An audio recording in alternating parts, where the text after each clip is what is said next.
Thanks very much for having us, Gorm. My name's Charlie Gregg. I'm a geologist, Canadian geologist from BC, and we're working on obviously on the NAC porphyry for American Eagle Gold. Myself and my team, Neil Krause is going to be on with me today. He's the project leader. Um, I guess I've been in the exploration industry more or less 40 years. Started off as a soil sampler, so I've done a lot of the dirty work and still continue to do a little bit of the dirty work, not as much as I used to. But um, I did an undergrad and a master's at University of British Columbia. Some grad work down in southwestern U.S. And I've worked quite a bit for the Geological Survey of Canada early in my career, a little bit for the British Columbia Geological Survey, and then exploring mainly in the Cordillera, North America, predominantly in British Columbia, but also elsewhere around the world, a bit in Africa and South America, Mexico, and in the States. And then was involved, fairly recently in the discovery of the Saddle North porphyry copper gold system for GT Gold, which was a big success that Newmont bought from. Well, didn't buy from. They actually took out the whole company in 2020, or 2021 actually. But so that was a big recent success, and now the last couple of years, my team, led by Neil, have been exploring the NAC porphyry. Neil Krause. I've been working in exploration for the last 8 years, full time, and previous to that, bouncing around as a soil sampler and core cutter. So yeah, I've done a lot of the dirty work as well, and been working with Charlie every step of the way. Yeah, so I'm running the exploration project for American Eagle Gold at NAC, and yeah, it's been a really exciting project so far.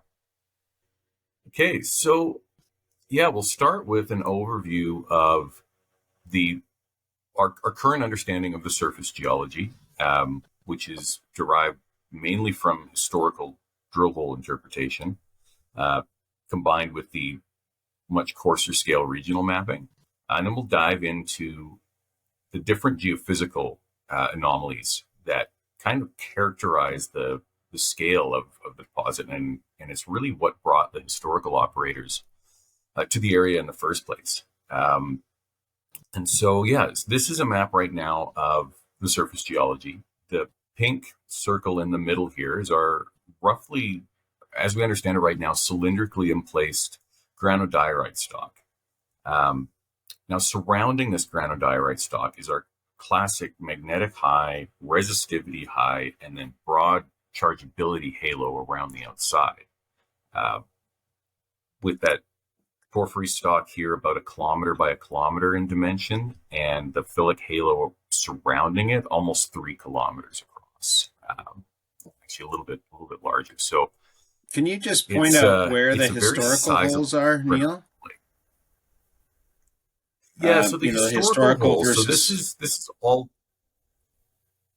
this is all the holes that have been drilled on the property. I'll turn off the holes that we have drilled.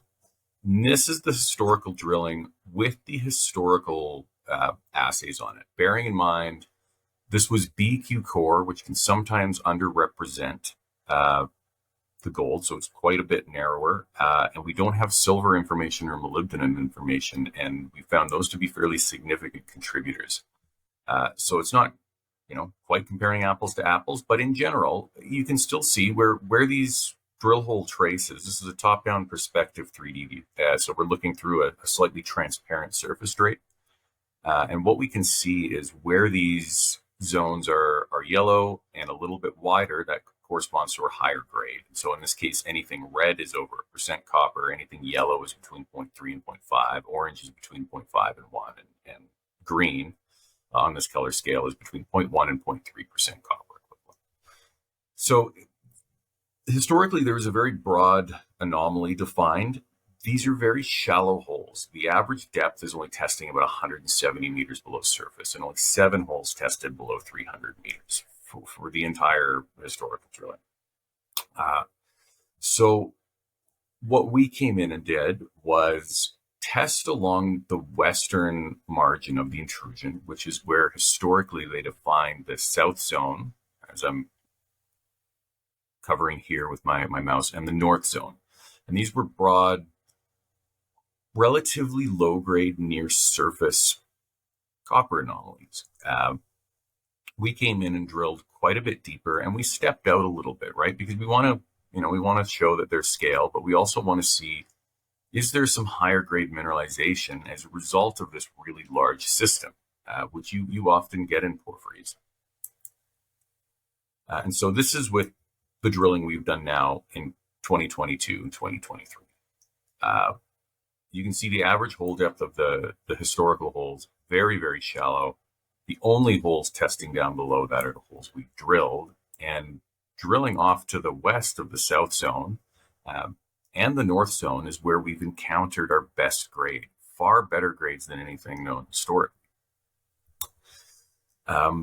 So I'll just go back up to the surface view here, and we'll turn on the mag and the IP, and then we'll bring through the voxel model and show why we're so excited right now, and then pass it over to Charlie, and can discuss what we know about how the geology and the best grade interact, because there's actually some very good correlations between our more porous sedimentary lithologies and our best grade as well. So yeah, let's take a look at the magnetic signature. So roughly centered about this porphyry stock, there's a very strong annular magnetic high. And that's knowing that we have a lot of primary magnetite within the porphyry intrusion and a very strongly magnetic potassic zone. The mag is actually correlating very well to the general deposit area. So I'll turn the mag off now and bring in the surface drape of the IP. And this is where you can really see that phyllic halo. So this is a zone more distal to the porphyry intrusion that has a lot of very finely disseminated pyrite. And that's why we're seeing such a strong chargeability response around the porphyry intrusion. Just for a bit of scale, these grids, this is a 500 meter by 500 meter grid draped over the surface. So you can really see the scale potential here. Most of our drilling is along this western margin within this middling IP chargeability response. So what I'll do now is turn on the voxel inversion model. And before we get into that, just say this surface drape of the IP was generated from historical IP surveying. There were shorter lines that saw down accurately to about 150, maybe 200 meters max.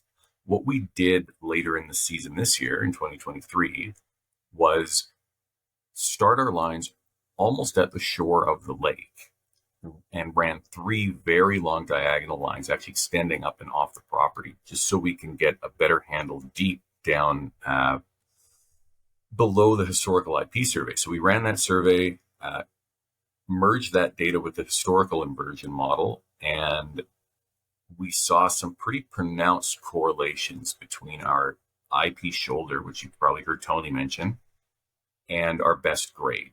And what that IP shoulder is it is really kind of mapping where our best potassic alteration. And in this case, the potassic alteration manifests as very fine biotite and magnetite. We don't see, typically like lots of potassium feldspar development, except within narrow selvages in the intrusive stock itself, lining some of the bornite and chalcopyrite veins. But in general, our potassic alteration is confined to our sedimentary lithologies, dominantly conglomerate and coarser sandstone, with a lot of biotite and magnetite. And so that's what this IP shoulder is mapping. So we'll get into the IP survey here, this voxel model, and we'll start slicing through it. And so what we're talking about when we say this IP shoulder, if you look at these zones of best grade, so this is slicing through the south zone now. This is hole 17, which was our very good grade, most recent hole released, and our last hole of the 2023 program.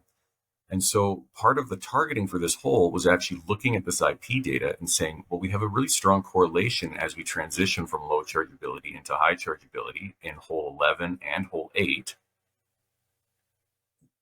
rather than one of the options being we're drilling right down a narrow structure at the orientation we drilled it in hole 11. Perhaps it is really well correlated to this IP shoulder. So the idea was to step about 250 meters away on surface and drill down that IP shoulder to see if that correlation holds. And that was where we hit our longest, best grade intercept. So there was very positive correlation.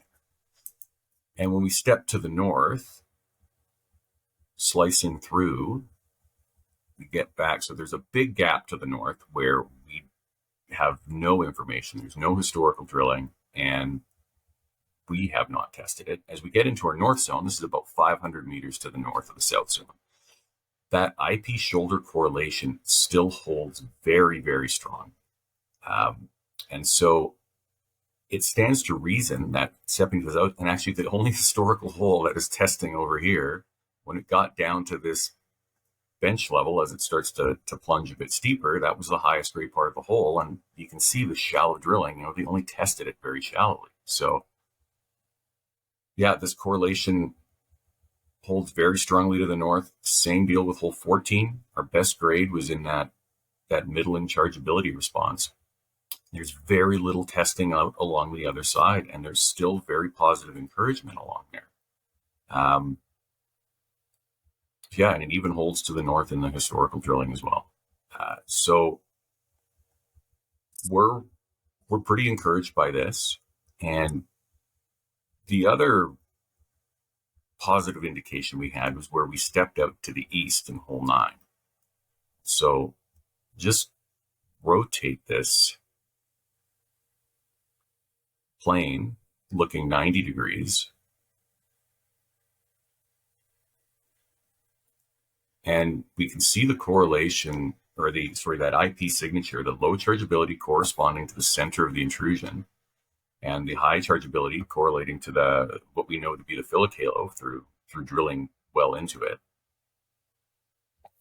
We can see a very strong correlation out along that eastern margin as well. The southern margin out to the east where we drilled hole 9. Yeah, this is where hole 9 was drilled. So looking through this IP voxel model, you can see we hit very encouraging grade right from surface, and it was very strongly anomalous right until we got into the intrusive stock down at the bottom. We drilled a little bit too far to the north based on our current understanding. And so stepping a little bit further to the north with our collar locations and then trying to intersect the shoulder zone perpendicularly will give us a much better handle on the scale out along this southern zone to the east of where we were drilling in 2023. One thing to note with this survey, the way that this model is generated, it looks like there's quite a strong chargeability response at depth. That's very likely due to the very high chargeability responses along the margin. And it's interpolating that data. Because we don't have these deep seam lines, it was just 3 lines across the center of the property. The first order of business for next season is to do more lines to the north and more lines to the south and refine this model just so that we can have just the best chance of hitting the best grade right off the bat. 2022, we were kind of proving the concept that there was mineralization deeper and beyond the extent of the historical drilling. In 2023 was showing the scale of that potential, which we showed up to 400 meters to the west of the south zone, as well a broad intercept in the north zone of much, much higher grade than historically understood. And now we're excited to infill between the north and south zone where it's completely open and within the same geological and geophysical signature, and continue exploring along to the south and then eventually around to the west and even north of this. There's a lot of ground to explore on the property, which is why we're so enthusiastic going into this 2024 season. Hey, maybe Neil, it's Charlie here, just chipping in. Yeah. Maybe we could zoom in maybe on that with your model just showing that southernmost section, and then you could pop open an image of that section where we're doing a relog where we actually have the greatest amount of geological control, in that the holes are relatively close together compared to our other deep holes from 2022 and 2023, given there's only 17 in total. Yeah, for sure.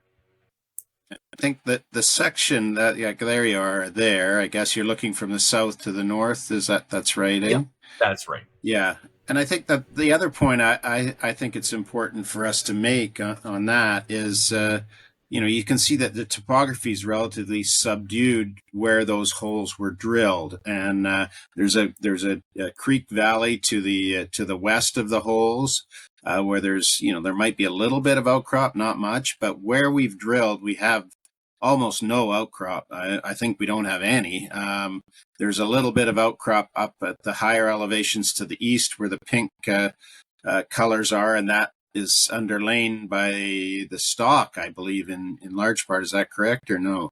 Is that The beyond? stock is along this slope up here. So to the north Right, of the stock, there's some outcrop, but there's very little outcrop out to the west, or sorry, out to the right. east. And yeah, like you said, out to the west, it's beyond this Oh, creek valley that's up the onto. chart. That's the chargeability, not the mag. So the chargeability, that's the Yeah, phyllic halo in the to the east exactly. of the stalk in pink, right? And then the phyllic Yeah, halo to the west of the stalk, in the brighter colors, sort of on the other side of the creek there. So yeah, that's an important point. So we have no geological surface control in terms of a geologic map other than what we see, at the top of the collar. So there's 20 to 30, 40, and maybe in places a little bit more overburden, so mainly glacial till, from where we're drilling. So we have no geological control in terms of measurements of dike contacts or veining orientations or anything like that, in this area. So we're looking at that cross section. Now, did you say you had an image of the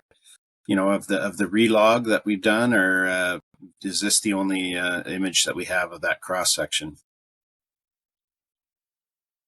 yeah. Let me just check to We see don't if really need it's. it. We could use that. That would be fine too. So, but if you have it, it'd be kind of helpful. It just shows those holes, um, and no, basically very little info. Yeah, that's the one. You Yeah, could there we just go. zoom out on that whole thing would be good. There we It go. has a little inset map on it that shows, that's the mag, I believe, there. Yes. So kind of a westward kind of prong off the main magnetic high that is underlain by the porphyry stock itself. So it's a big, a relatively large body, uh, primary magnetite for the most part in it that generates a mag high, like a lot of intrusions do. But there's quite a bit of alteration related magnetite in this part of the section. So that granodiorite stock on this is a recent relog we've done, with assay data in hand. So we wanted to go back and try and examine, where the high geochemistry was, and what was that related to. Could we generate a better understanding of the geologic control? So I think, there's a few things you can note on that. There's overburden at the top, maybe of the holes. You can see it in sort of a gray color. So these are deep holes. We're going down almost a kilometer. I think the deepest one there on the right-hand side in terms of depth from surface is probably pushing 900 meters. Is that right? 800 and Yeah, something? 881 meters for one.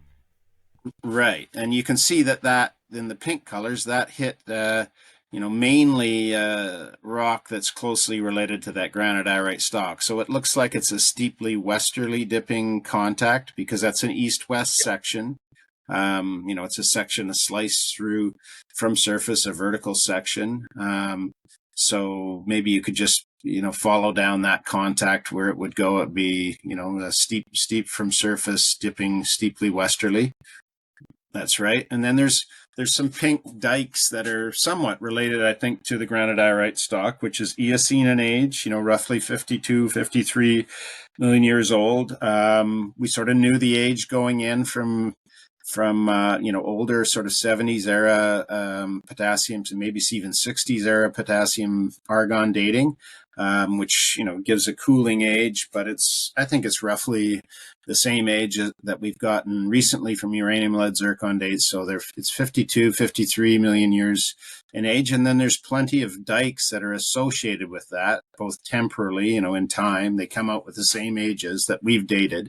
And they're placed into a mainly sedimentary sequence that we don't know the age of, other than the fact that it's older than Eocene because the dikes and the stock intrude it. So it's mainly an Eocene system, intruded into somewhat older sedimentary rocks, sandstones, conglomerates, siltstones, and then some very fine-grained rocks, sedimentary rocks.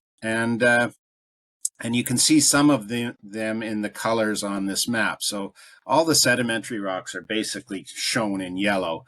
And again, this is a very preliminary plot from our relog that some of the young geos and I went through. So, I wanted to make sure I saw those and gave my sage advice from someone that has a little more experience. And, they basically got it right. But one thing that we outlined was that these coarse conglomeratic rocks correlate well with where the good grades are. So maybe you could show roughly where the best grades are. They're kind of in the middle parts of the holes, a broad halo of what we call BC type porphyry grades, but with a very broad, very nice intercept that centers on them. So yeah, you're going to pop open the grades there. Yeah, that's the same section. So this is very similar section, slightly different lithology code because it's not based on that relog. It's based on the initial codes, but you can still see within the legend here, the conglomerate units were picked out very, very well, I believe. It was the distinction between the sandstone and some of the dikes that was causing troubles, just based on how altered some of these are and how similar they can look. It was that geochemistry that really helps pull it out. But yeah, this is where the best grade is. So it's basically, as soon as we get into the conglomerate, we start to see the grade really pick up. And it stays within the coarse sandstone quite well. And then it's as we get closer to the boundary with the porphyry stock, the contact with the porphyry stock, that the grade is still quite strong. Like it's all about 0.2% copper equivalent. And then it peters out. You get some spikes of some nice chalcopyrite and bornite veining as we get close to it. And then as we get into the porphyry stock itself, that's where it drops out, given that there's very little disseminated, almost like no disseminated sulfide within the porphyry stock. It's just in discrete veins where we see the mineralization, unlike the conglomerate in the sandstone, which has veins and lots of disseminated copper-bearing sulfides. So this is a distribution of the grade. I think one of the important points here. Sorry, Neil. It's I know you've got a bit of a delay, so you probably don't hear me interrupting you right away. But, sorry about that. But the holes that are sort of faded out in the background are basically on the same section. They're a little bit off section, so this is a slice that's probably 100 meters thick. So, but they are in the same section, and the better grade parts of holes 11 and 8, which you maybe could point out there, Neil. 8 is the inclined hole on the east side, and 11 is the parallel hole. Those are about 100 meters apart, so they're substantially separated from one another. And the better grade parts fit very well with that same geological unit. And we can track that unit between all three of those holes. It doesn't really hit the steep hole on the east because that's mainly in the granodiorite stock that intrudes it. But the conglomerate dips gently to the east, and we didn't know that before. Now we've kind of confirmed that by the intersections in these three holes. So it dips gently to the east, which is to the right on that slide. And we haven't tested it sort of up dip to the west either. So that's open, where that open symbol is shown. I think another thing that's very interesting in this view is you can see the good grade that's at the top of hole 1 and hole 8. So maybe you could just run your cursor around that area, up there. And I wasn't really aware of this until I pulled those holes out. But those holes and that grade, which is quite gold rich, and Yeah. obviously very nice because it's right close to surface, those are related to a quartz stockwork. And so that style of mineralization there is a little different to the shoulder. So it shows that this is a complex system. And as a geologist, that's kind of what you like to see. This is a very large system. We know that from the geophysical signature, the overall geophysical signature, and from the fact that we've drilled holes, over a strike length from south to north of 800 plus meters now. That it's a big system and it's also complex. So it has different elements, that are positive in terms of grade. So that's one of the things that, I just became aware of and that I really like is that, there's different styles of mineralization and they can be large and with very good grade. So this is looking like a very nice part of the system to continue to explore in. And this is the only section really where we have holes, deep holes, close enough to one another that we can actually correlate the geology well in. So what we have here is that steep granodiorite stock contact on the east side. And then as you go west within this conglomerate unit, you have a variety of intrusive dikes, probably roughly similar in age to the granodiorite stock. We see them actually cutting the granodiorite, so they might be just slightly younger. And those bring in mineralization. So those are mineralized, maybe not always as well mineralized as the country rocks, which are the conglomerates, but they bring that mineralization. They're associated with that mineralization genetically.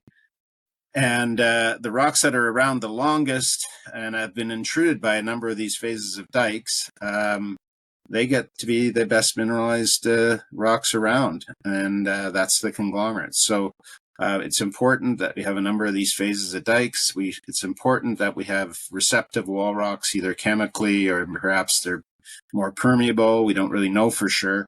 And now we want to track that association out. And one of the ways we do that is to understand the orientation of them.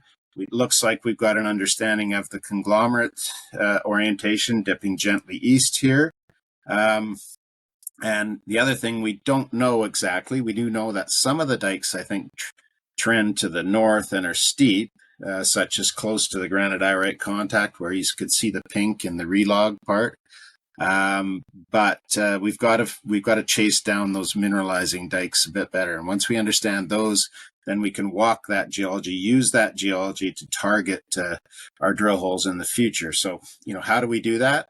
I think we drill near to where we've drilled this, such as where the open symbol is there, and then start stepping that north systematically toward the north zone. And I think we can fill in that gap using the geophysical expression. As Neil said, we're going to do a bit more geophysics right off the hop at the start of the season. So start off that way, get a bit better geophysical control, then use that geophysics and our knowledge of the geology to help us target drill holes in the future. So that's just standard approach, and I think that bodes well for our chances of success. To try to understand the broader implications of this for the system, because you have the stockwork centrally placed, right, and around it you have this IP halo, to my understanding, and between this is what you call the shoulders. But between this, when the stockwork meets the I guess the kind of lower grade, should be lower grade halo of the porphyry, which is the kind of the red orangey color there. That's where you have this conglomerate unit. Does that mean that this conglomerate unit likely wraps around the entire stockwork on the property? No, I would say probably not. I think the thing that's really controlling the orientation, we know there's good mineralization at the north zone and at the south zone, and it's kind of a north-south. If you draw a line between the two, it's roughly north-south or north-northwest. My feeling is that that trend, which is kind of outlined a little bit by a little bit lower chargeability there to some degree, and by magnetics. My guess is that there's some intrusive dikes that bring mineralization in that trend in that direction, and that's really what we're chasing. So they're, a little bit younger part of the, the intrusive system, the NAC intrusive system, that Babine porphyry stock was maybe a little bit, maybe an intermediate in terms of timing and placement. And then there's some younger dikes, but I think there probably is some older dikes. So some of the darker colors on that relog section, I believe, are dikes. I'm pretty sure they are. And they might have been a little bit earlier phase. I don't know exactly the orientation of those things. So yeah, some of those dark colors, I just labeled them dark porphyry. They vary a little bit texturally.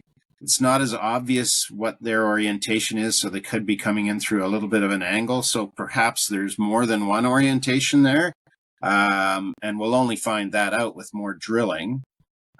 So we're going to be working on that and using, the high field strength geochemistry, titanium values, zirconium values, etc., and ratios of those elemental values to try and characterize those dikes, and obviously just looking at the things and getting used to what they might look like, and then trying to correlate them and see where they go. And so using that kind of information, but I think there is a strong northwest element to it. We'll just follow that kind of northerly, and hopefully be able to systematically follow the grade visually as we drill it. And outline the better zones within, what is clearly, a very large, lower grade, but still mineable system. So all of these holes are mineralized pretty much all the way down, and ultimately could be mineable. But, what we really need to kind of kick this off is to outline what we've outlined in holes 17, 8, 11, and 1 on this section, which is, a substantial volume of better grade that really helps you, pay back your capital early on in a project. So you want to start on the good stuff, or the best stuff, I should say, and then keep going. But once you've paid back your capital, then it's all gravy there, and with a large system like this, you can keep going for decades. So, I mean, for the broader system, of course, it's huge. So it will take a long time to kind of get a full understanding of what this, or approximation of a full understanding. But that's right. The kind of the main potassic core, which you usually should have in a porphyry, right? If it's not eroded or something like that, would that? I mean, do you think that the higher grade stuff that you're poking into now, is that related to the main potassic core, or kind of the hot part of the system, or would that be somewhere deeper or somewhere else? What's your intuition, or what's the evidence? That's a good question. That's the $64 billion question, I guess. These dike systems must be related to a system there. They are a little bit younger. I don't think we need to be drilling right in the core of the Babine porphyry stock that we know of.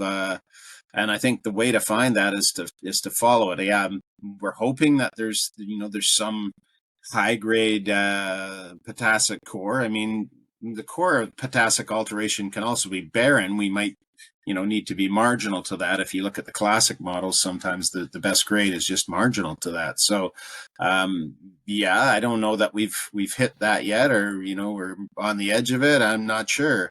But the way I like to do things is, look, we've got some great grade. Let's stick on that. Let's not venture too far from that. And if we have, a really compelling geophysical signature, and we see, something that's vectoring towards maybe a hotter part of the system, we keep going that way. But, my perspective is the vectoring you really need is to be in grade, and, vector to better grade, step by step, and not step too far away and lose your way. It is a junior mining company. We're subject to the market forces. Market forces are pretty unfavorable to junior companies right now. So you want to try and drill hits rather than drilling dusters, as we call them. We don't want those, and we haven't had them. So let's keep going. But if you zoom out, if we were to assume that you are in one of the most favorable part of the system already, that's not really centrally placed, right? No, It's placed off to the left or to the west in the system. So, I mean, of course, these things can be complex, and the potassic part or hot part could be somewhere where you wouldn't expect. But I mean, what's going on at depth centrally? What's going on the other parts? Will there be more displaced kind of hot parts of the system somewhere else? And what's your thinking on that? well, it could be. I mean, what strikes me is this, as Neil called it, this this annular pattern, both in the mag and in the IP.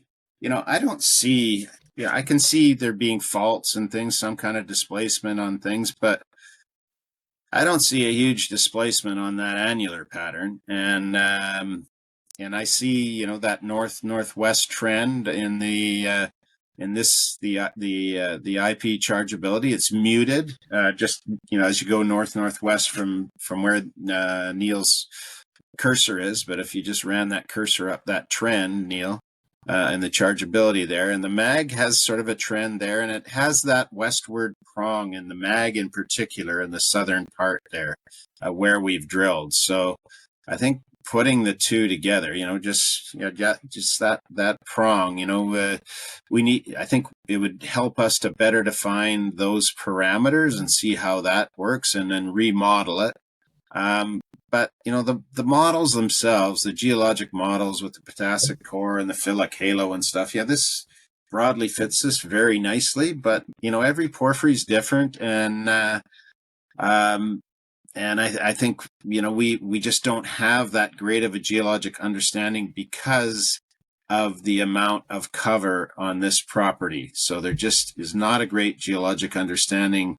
Maybe broadly there is, but we're just building that. Even though there's a lot of holes, none of those historical holes, and I think there's almost 80 or a little over 80. They're not available. So they're historical. The core is gone. We haven't been able to have a look at it. So we just have the 17 holes to go on. And I think one of the things we'd like to do is to get out and put a grid across the property where we put our own boot prints on the ground for a change. We haven't had the opportunity to do that. It's just been drill driven so far, and maybe we can come up with some better ideas geologically. But I'm a little loath to do wildcat drilling after a geological model. I'd rather just kind of build it as we go, and then keep referring back and trying to upgrade that. And we are involving some porphyry experts that give us a hand. We've had Alan Wilson take a quick look for us last year. Alan's coming back in March again to look at this once we've gone through all the core again, and we'll be posing probably those same questions that you're asking us to Alan. So no pressure, Alan. Deliver though. Deliver.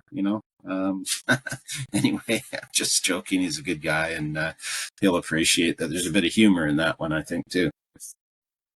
With the limited drilling that you guys have now, what does the kind of metal split characterization seem to be of the porphyry in terms of copper, molybdenum, and gold? And you said you had just above the stockwork at the top of hole 1, you have this very high gold thing showing up. Could that be a little cupola of elevated gold, and how would that get there, and what was the split there? So give some context. Well, Neil can deal with the relative quantities. I think I know them broadly. I don't know if I'd call that a cupola, but I'll let Neil answer that one. Yeah, so that south zone where we drilled at the beginning of 2022 and collared hole 8 this year, that's characterized by a much higher gold proportion than copper proportion relative to the copper equivalent calculation. So it was the upper 120 meters of over a gram per ton ton gold on average, and about 0.3 copper. So very gold rich. And that's within that more rubbly stockwork zone that we're finding. As we step further out into the conglomerate, it doesn't really look like a classic quartz stockwork.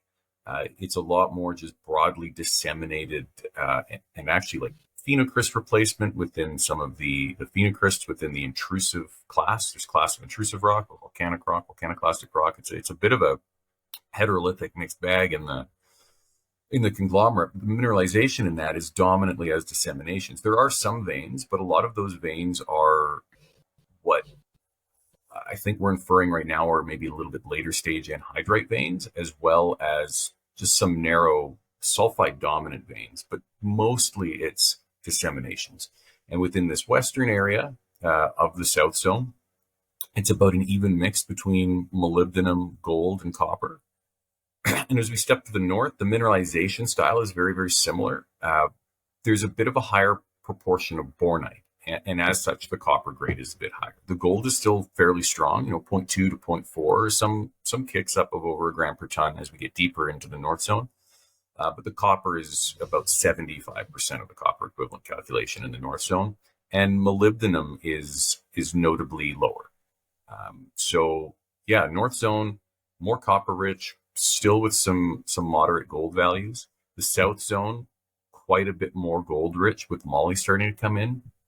And as we step further to the east, we saw that exact same element ratio hold. So there's actually a very positive correlation between molybdenum and gold spikes in the western zone and this eastern zone along the southern margin of the intrusion.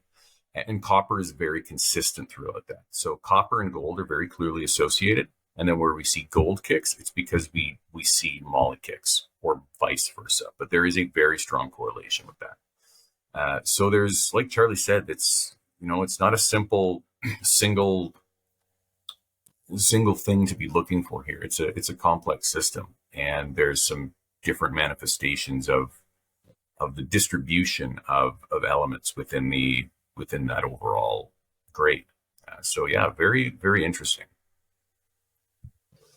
So I guess traditionally, to my knowledge, molybdenum is used to track porphyries generally, and to track the hotter part of the porphyry. Generally speaking, is that a useful tool for you? It seems like to the south, you said that there was more moly than to the north so far. Is that a useful vectoring tool for some? In BC porphyries, I wouldn't say that's always the case. Generally, BC porphyries have a copper gold rich end member and a gold moly or a copper moly rich end member, depending on the source intrusion and the host rocks. We see a bit of both flavors here. We see copper gold rich and we see copper moly rich, but I don't know if it's that classic copper moly porphyry, because that moly, I think, is coming in a little bit later and it's with the gold. So moly here, I'm not sure if we're able to use that to place us in the traditional sort of porphyry context. Gold and copper for sure. There's a bit of an alkalic signature to that, but the molybdenum is interesting. And so, yeah, it's, our understanding of that and the distribution is going to evolve as we get more information. The data density is still very, very low. It's a very large volume of rock to test, and we only have 17 holes, and there is some very large distance between, the deepest part of hole 9 is kilometer away or more from the deepest part of hole 11, where we're seeing similar element correlations. So there's a lot of information to infill. So while we're on the kind of the elements discussion, have you guys been able to kind of get some indication of what you haven't done any met work yet, but any indication of what you're dealing with, if it's kind of similar throughout where you've drilled in the deposit, or if you have various kind of makeups of mineralization in terms of how it's hosted? No metallurgy work done yet. That's something to be looking ahead to for sure. But what we send off is going to depend on what we find in these zones. we don't know if there's a nice transition between gold and copper dominant as we step from the north to the south, because we just don't have information in filling that. And so, yeah, I suspect, based on the amount of bornite we see in the copper-rich zones, I think that it's going to be pretty positive indications from any network, just given the extra value that adds to concentrate. And similarly in the south zone, we don't see a lot of pyrite. The pyrite picks up in abundance as we get a bit further out, but that corresponds to the grade dropping off. But the main zone within our best mineralization is very pyrite poor. So again, that's also very positive for network. The other thing to look at here is there's very, very low arsenic, very, very low antimony, very little influence from any deleterious elements as well. And that's very similar to other BC porphyries. BC porphyries in general are quite clean, which is another good thing they have going for them. So yeah, it's we expect pretty reasonable results from the metallurgy, but again, we little early stage to be sending that off right now. But I would be very surprised if we don't have some of those results through 2024. I think the other thing to mention there when you're talking metallurgy is, we've got this empirical measurement from empirical results from a couple of mined porphyries not very far away that are of the same age and have, some broad geological, geochemical, and mineralogical similarities, and that's the Grand Isle and Bell porphyry open pit deposits that were down by Babine Lake, kind of on the way into NAC. So, those had very high recoveries, and that was not a problem really at all. So, I think the similarities there, NAC has probably, got a thumbs up that way. I would be willing to bet that the metallurgy will be fine, with what Neil's just discussed. And were those mines recovering gold and moly as well? Yes, it varied in those mines, but certainly at depth they were getting better in terms of the gold values. But yeah, they were copper moly mines with gold for sure. I forget, maybe Grand Isle was a little less gold rich, but I know Bell was pretty gold rich as you went down. That's correct. Yeah, I think one of the mines they built a moly circuit and never ended up using it. It was a lot more moly poor, but they were recovering moly out of one of them, I think. Yeah. Okay, so if we just get back to you're tracking, your kind of low hanging fruit, I guess, plan is to just connect south and north here in this. I guess trying to track the conglomerate. I take it because you believe it extends in the north-south direction. Presuming, presuming. Yeah. So could you? Limited information, of course, but could you give a sense of the potential dimensions of that conglomerate in not just in the strike, I guess, north-south, but potentially, how deep it might be and how wide it might be, east-west? Well, yeah, I guess you can see it east-west there. I don't know how far. It's those are 500-meter blocks, are they, Neil? The lines on the grid. Yeah, those look like 500 meter. Yeah, blocks. It's hundreds of meters across east to west. It dips gently to the east on this section, so it's hundreds of meters true thickness. I would say, at least 300. And then, as Neil mentioned, the sandstones above and below the conglomerate, maybe not, they've got some conglomerate in it. So it's definitely hundreds of meters thick. In terms of, as where it goes to the north, I'm pretty sure we see conglomerate in nearly all the holes. Do we not, Neil? All the way to the north. Yeah, we do. Yeah. All the way. Hole 12 is a massive body of conglomeratic rock, and that's so we don't, where the best grade starts. We don't really know the geometry, but we do know that it's all across this part of the property. We don't know about it, in the other holes because their description of the rocks doesn't really fit in the old logs, what we've described as far as I know. It was too shallow to hit the conglomerate in the north zone, and they never drilled to the west and the south zone, so it wasn't encountered. And Yeah. what we know historically, the sandstones and the finer grained sedimentary rocks, at the regional geology at the time, it was inferred to be Telqua Formation volcanics. And so a lot of it was logged as andesites, which we have not seen. And so they interpreted the narrow intervals of conglomerate they saw as pebble dikes associated with the porphyry, and they were quite well mineralized, but they only hit several meters of it. They didn't hit these big packages. And so when we drilled deeper below the north zone in hole 4 last year, where we hit our very nice mineralized conglomerate, it was very clear, like, well, these are not pebble dikes. These are very nicely well-rounded conglomerates. And as you would expect with conglomerates, they're very porous. They act as a very good host for porphyry mineralization. So this package of conglomerate is extensive in the north as well. So what conceptual model are you kind of using to limit the spacing of the drilling in the true thickness direction, so to speak, or in the east-west, the width of the potential conglomerate?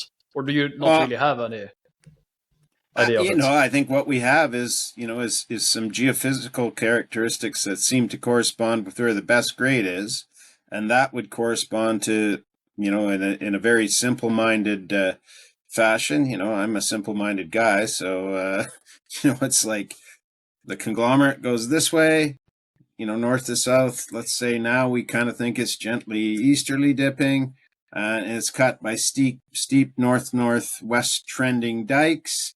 With the caveat that let's start in the south where we know we have some goodies, and maybe there's a bit more of an east-west component to things there. So we got to be a little bit careful when we start down there. But we have signs of good grade in almost every hole that's encompassed by, more BC type grade all the way down, and all these holes, from south to north. So, just very simple-minded way of looking at it is use the geophysics and follow it in that direction, systematically with pretty broad step outs, but maybe not too broad, so that we can actually correlate things from hole to hole, but at least 100 meters apart, maybe a bit more, and do that systematically, so we have systematic spacing. And then if we see we can link things up from hole to hole with that, then people can do a back of the envelope resource calculation, and you put some dimensions on that. Let's go 600 meters down, or 7 or 8 or whatever, and maybe let's call it 7, and let's go 2, 3, 400 meters across, and let's go 700 meters north south. And if we have some good stuff in there, you're building a very large tonnage. So I think that would be the way to do it. Is it going to work out that way? Might be a little more complicated, but we're hopeful. So far, we've drilled within that box very deeply, on a number of holes, and we've certainly hit on every one of them. So was that just a fluke? Maybe. Maybe not. Maybe it's there. Seems unlikely at this point. Yeah. Yeah, that's sort of the way I would look at it. We've done broad space drilling and hit. We did some tighter space drilling on this, and it's not. This is not tight space. I mean, those 8 and 11 are parallel. Those parallel 2 holes are still 100 meters apart. So, that's a good step out there, and builds tons quickly. So, yeah, I like it. So, kind of to summarize, see if I got this right. So, the conceptual idea now is to drill out the conglomerate unit, which hopefully it's how many 100 meters down is it from surface? 200-300? It starts. It could come right to surface if it's dipping easterly. We haven't drilled to the west, like on this section. Maybe you could show that, Neil. But I do think it has to have the dikes. The mineralizing dikes have to be cutting the conglomerate. There's no use just following the conglomerate itself. We have to establish where those dikes are going, I would say, the mineralizers. And maybe they're emanating from, your hot core, And everybody wants to find that, that mother lode down there, and maybe it does exist, but, let's follow it down, because the best stuff to mine is the highest grade nearest surface. And we want to outline that. So yeah, we want to go up there. Yeah. That's show that area up dip on, where the conglomerate would be up over there somewhere. Exactly. Yeah. Yeah, and if there's still dikes out that way, whether they're east-west trending parallel to the section, or whether they're going in and out of the section north-south, or both, maybe that's going to be a good grade there. And if it's close to surface, that's great. Well, when we so you have a slab like this. Positive indications from hole 16, where down deep, well within the phyllic zone, we hit some very nicely mineralized dikes, but those are intruding much finer grained rocks, right? And maybe not disseminating or dropping out as much copper marginal to those. So there's lower porosity. There's still a very nice correlation along that shoulder. So it bodes well for testing that for sure. How far off that section are was that hole? Where is that hole? That's about 150 meters north of, actually a little bit closer. It's about 80 meters north of that section. Where the correlation still holds, and we see dikes that are mineralized all throughout this. We see them down very deep. We see them cutting the conglomerate. We see them cutting the finer grained siltstones and sandstones. We see them cutting the Babian porphyry stock themselves. There's a couple different generations of them, or at least different compositions of them. But what they have in common is they all carry copper, and some of them carry quite a bit of copper and gold, which is excellent to see. So, great. Yeah. The whole. So we'll get to that on the relog. Yeah. So the whole drill currently is just focusing on one part of it, but you can step up closer to surface. So in the drilling that's going to be done preliminarily 10K meters, how much will you be able to define in this upward direction that tracks closer to surface, and how much will you be able to drill in the connecting north to south? Well, I don't think we'll be able to answer, how far it'll come to surface, especially out to the west, until we drill it. We definitely see potential there, but, if it depends on the conglomerate, if it depends on the proximity to diking, we know it's in a really favorable geophysical zone. We know it's likely within that marginal high chargeability to low chargeability, which correlates to our potassic alteration within those bounding host rocks, the porphyry stock. So there's a high likelihood that it extends to surface, but I wouldn't want to say anything with certainty now, because we simply don't have that answer until we drill it. As for extending to the north and south, we see some pretty high grade, what are looking like right now, corridor zones with very, very strong mineralization around these conglomerates, where we see these conglomerate packages thicken. And so right now, because we see some very thick conglomerate packages in the north, some thick conglomerate packages in the south, and have zero information on what lies in between, we see that positive geophysical signature. I'd say there's a very good likelihood that we connect these zones, or at least find some more decently high grade corridors within that. And it's just like Charlie said, it's going to the answer is going to come from systematically testing it. So what's the distance between the north and the south, and how many holes would you try to kind of commit to connecting the two in this coming program? From the north end of what we drilled in the south zone to the south end of what we drilled in the north zone is about 500 meters. From the bottom of the south zone to the top of the north zone, we're looking at closer to 800 meters, historically defined. And there's been very little deep testing off to the west of the north zone.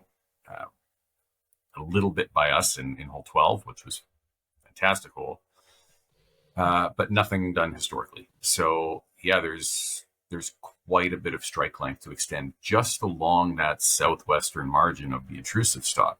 And this is, again, something that, we, like Charlie said, you don't want to be trying to figure out your geology by just wildcatting holes. So it's good to stick with what you have. And what we have right now is a very sizable volume of very nicely mineralized rock that comes to surface. And there's some very positive indications around the rest of the completely untested margin of the porphyry stock, where we see our best grade in what we've drilled so far remain open. So yeah, there's some good systematic work to do next year. There's also going to be some boulder step outs done next year, but I think the responsible exploration thing to do is explore this systematically and justify doing those big step out holes by showing that you've got something that stands on its own, which I think this north and south zone is rapidly shaping up to look like. I get, one way you could do it, Gorm, is say, okay, there's that gap of 500 meters. Let's put 3 fences of holes. Let's presume the conglomerate trends northerly, dips easterly. So maybe we want to and presume that the dikes are steep and trending northerly. Let's put a fence of 3 to 4 holes on each section and drill 3 sections in between in that gap, and that systematically covers that. So fences are, inclined holes that are parallel to one another that cross that geology at a good angle. So give you a pretty good idea of how to link things from hole to hole and then from section to section. And say you did 4 of those on each section and they were, inclined holes. So maybe 800-meter holes each. That's, 4 times 8 is 3,200 on each section and 3 of those sections. So there's 10,000 meters. And that's maybe a little more than we drilled in the previous 2 years. But we'd probably like to do double of that. So, if you wanted to carry those, if that worked out, fine. And if you wanted to carry those a little bit farther north and south, you quickly add up holes. We want to drill lots. That's how to figure out this deposit, is with drilling. You're not going to get it from more surface geology because it's just not there. So if you want to do a bunch of wildcat holes, we want to have 2 drills and drill 20,000 meters, ideally, we would like to bring in some more cash to do that. We don't have quite enough to do that. We could do easily another program like we did last year. I'm sure Tony's told you that, but as a geologist, more rock, the better. Absolutely. So if you have the time and the capital, which hopefully you will, I think you will, to do some more bolder ideas, to do some wildcat holes, what would those be? Maybe it's too early to say, but what's some of the initial ideas floating around of being interesting to be a bit more bold? I'll let Neil deal with this mainly, but you could look at the symmetry, say, in this diagram that in this section that Neil shows, and maybe where hole 9 is out to the east there, maybe it's just as simple as, that good stuff on the west is mirrored by good stuff on the east. And, maybe there is that symmetry that you alluded to in terms of, does the conglomerate wrap around the stalk or something like that? I mean, we really don't know that. But there's certainly other geophysical targets on the property that look good. I mean, this one that we've been chasing is some more subtle detail in the mag signature that trends north, and more subtle chargeability that was also imaged at depth by a reprocessed old ZTEM survey. So there's some geophysical techniques that we could still do. Maybe when we do more of our geophysics this year. We'll see some things to chase, and perhaps we look again at the soil geochemistry that's done, and there were some nice anomalies that Neil was pointing out in a discussion that Tony and myself and Neil had late last year, where hey, this geochemical stuff on the higher country hasn't really been followed up. It was kind of out toward hole 9, I think. So there's things like that that we could chase out, and I'm sure Neil has more ideas than I have because he's looked at it in a bit more detail. Yeah, I mean, broadly, that's right. This hole 9 was a very, very positive.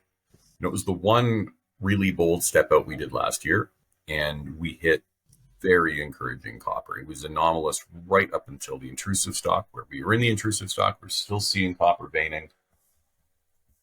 And yeah, it's following up that, once we refine the IP survey, to target it a little bit finer, still a coarse tool, but it's going to help guide us a little bit. Like we're still playing with, 200 meters distance to get the, the right zone out there potentially. So following up hole 9 is going to be obviously on the to-do list, but further I got to put up around my the hand here right now. Sorry, and interrupt you and say, why don't you tell us a little bit about why was that hole drilled? I mean, it's actually, not in the clear-cut logging access nope. place. So, what was the rationale behind that? And I actually, to be honest with you, I actually kind of forget what it was. I know it was partly driven by your interactions with our partner Tech, right? That's part Well, of they it. were, yeah. So Tech was very encouraged by the symmetrical, or sorry, the concentric nature of the chargeability and all, right? Right. A lot of porphyry deposits in the region have a really nice phyllic halo, but there's a lot of faulting. There's like block faulting that have dropped one side of it down over time, considerable distance. And so that anomaly just stops, right? And so you've got a nice little fault bound deposit. We don't seem to have that here. We have maybe a linear that is maybe responsible, a fault, an older fault responsible for driving the emplacement of the intrusion, but we don't really see the later stage faulting offsetting anything. So given that that area was completely untested and within that same geophysical signature, it stood to reason that if this IP anomaly was associated with the porphyry mineralization, that drilling in that area should have some copper in it. It should be pretty anomalous in copper, or a really good hole. And it was pretty close to a really good hole. We hit 0.4 copper equivalent right off the surface with really decent gold and molybdenum as well. And it was very strongly anomalous in copper, like, up over 0.1 to 0.2% copper all the way down until the intrusive stock, and just very consistent. And the host rocks were unknown. There was no information from historical drilling because it was 500 meters away from any historical hole, and it's more than a kilometer away from the nearest outcrop that was mapped. And it turns out it's very similar host rock to what's on the west side. It's not as rounded a conglomerate. It's finer grained and a bit more angular, but it is still very much a fragmental rock that is porous. And so we have a lot of really good indication now that following up that and maybe stepping a little bit further away from the intrusive stock, which seems to be our sweet spot out to the west, would yield some really positive results. And this is very good for confirming the prospectivity of elsewhere around this donut, because there's very little testing. The only historical hole that was drilled that was outside the porphyry stock hit very strongly anomalous copper, up to 0.3% over sizable intervals. And so there's very good indications over a kilometer away to the north. Can you turn on the holes, the historical holes Yeah, there? sorry, I'll take off the mag there so you can see the holes a little bit better. But this historical hole, this is the only historical hole that was drilled outside the porphyry intrusion, and it hit some pretty encouraging grade. A lot of greens and reds and oranges in there right the way down. And that's hole 9, the trace you can see there too. Is it? This is hole Right 9, there. the trace, which Right. hit very encouraging results off, from surface. So there's easily enough room to fit a whole nother north and south zone along this southern margin, along this western margin, and up to the north where it's completely untested as well. So, thankfully, it's a very well positioned land package relative to what we infer to be the driving source of mineralization, that porphyry stock. So, it's still a big land package to explore, but as far as wildcatting goes, I think we'll have pretty decent chances of success. But again, it's a very expensive endeavor. It's every hole you drill down to a kilometer deep is hundreds of thousands of dollars. And so you want to make sure that you're spending that wisely. And so I think as far as wildcatting goes, it's going to be more of the same, maybe step out a little bit further, but still stick close to what you know has yielded positive results, because that gives you the best chance. In a porphyry system like this, copper and gold is a very good vector for copper and gold, and we've hit that in hole 9. And so it would be maybe more broad step outs, but still somewhat systematically from hole 9 to explore that. And that's going to give us the best chances of success. Great. Excellent. I think we should probably conclude there. That's a very good overview of the kind of the logical easy things to do, or easy things, but you have a good game plan for the first 10K, and then you can try to hog around the whole 9 and see if you can duplicate the same thing again, essentially. Yeah,